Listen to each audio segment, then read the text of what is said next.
In April of 1868, a small schooner was making its return journey along the Newfoundland coast.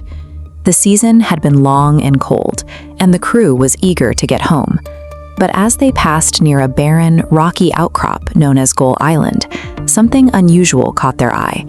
A flock of seabirds was circling low over the rock. Seeing an opportunity for fresh meat, one of the sailors fired a shot. A bird fell from the sky, landing squarely on the island, and a few men lowered a small boat to row ashore and retrieve it.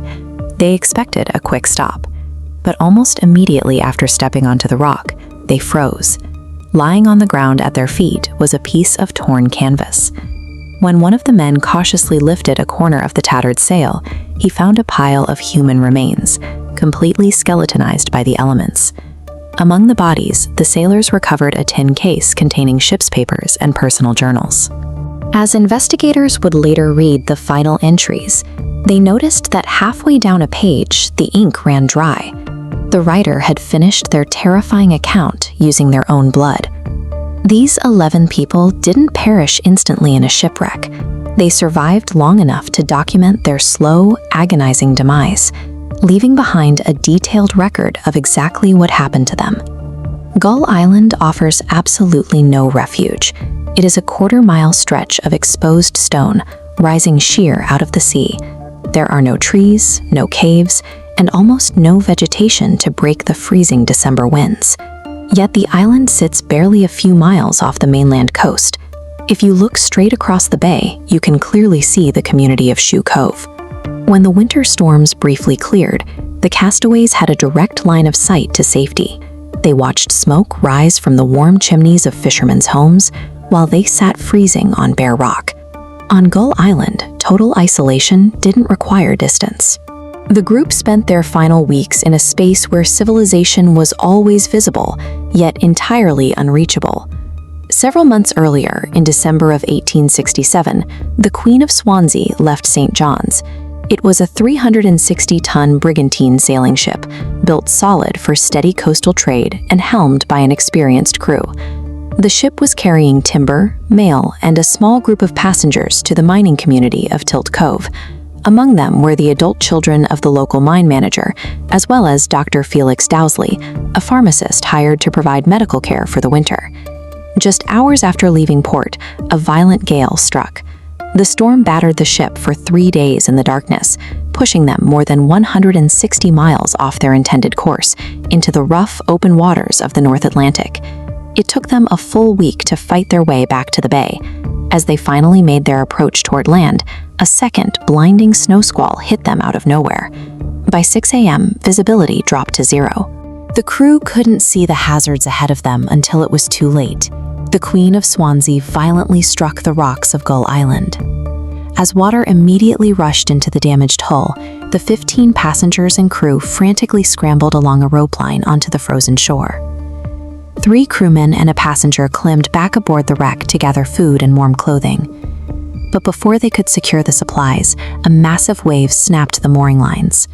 The ship was torn free from the rocks and disappeared into the storm, taking the 4 men and all of the provisions with it.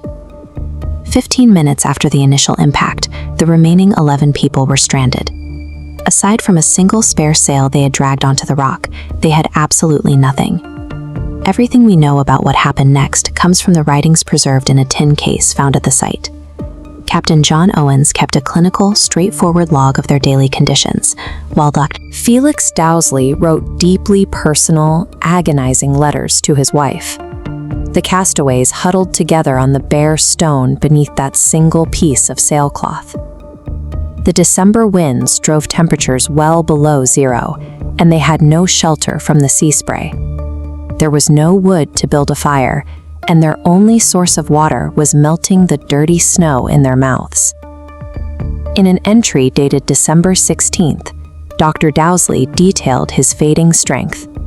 He wrote that there wasn't a morsel of food anywhere on the island, and the extreme cold had caused his feet to swell to the point where he could no longer stand. By day 13, Christmas Eve, the physical and psychological toll broke them. Exhausted and in constant pain, Felix penned his final letter, forced to use his own blood when his ink supply ran out. Surviving accounts from the time suggest the group discussed drawing lots. To keep the majority alive, they considered sacrificing one of their own so the others could eat.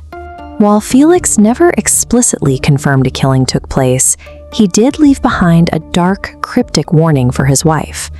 He told her that if he died, she would not receive a body to bury because the others would need it more than she would. By late December, the journal entries focus less on the environment and more on survival at any cost. With no provisions recovered from the ship, the survivors were left to weigh the lives of the few against the hunger of the many.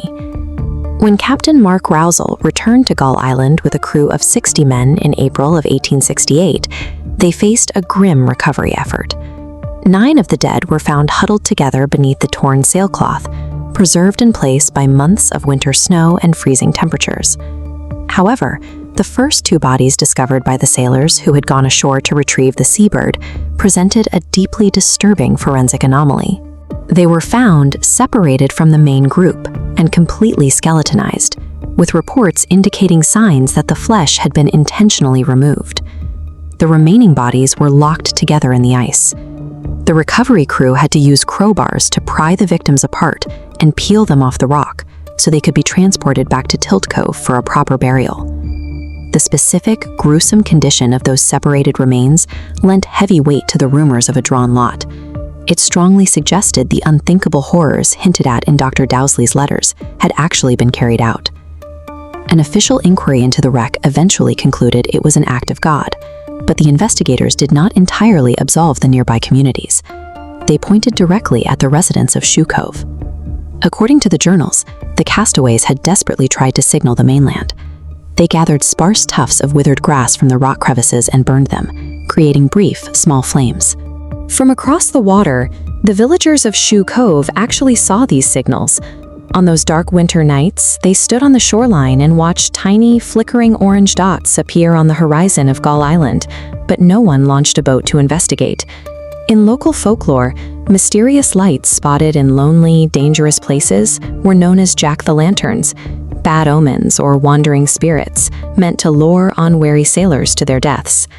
Believing the flames were supernatural warnings rather than desperate human beings, the locals stayed safely ashore. That deeply ingrained fear stopped anyone from crossing the bay.